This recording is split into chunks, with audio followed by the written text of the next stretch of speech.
If you manage installed package licenses in Salesforce, this quick demo is for you.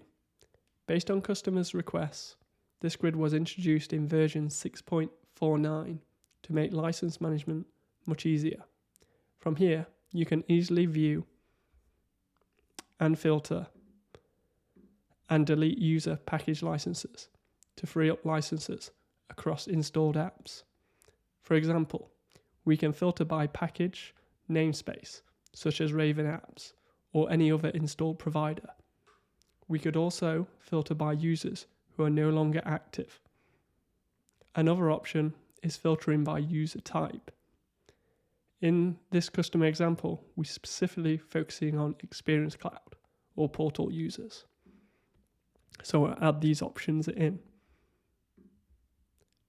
to identify the portal Experience Cloud users. A particular useful filter is the last logged in date. This is helpful to identify users who haven't logged in for a long time but are still consuming package licenses.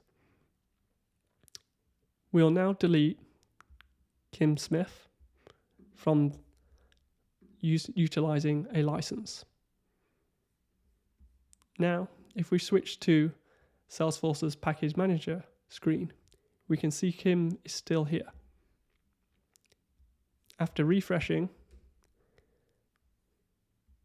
we can see that Kim has been removed and a license has been freed up. This solution is especially valuable when you're working with large user volumes, where this native Salesforce package management screen becomes increasingly limited and difficult to use. Thanks for watching. I hope this was useful.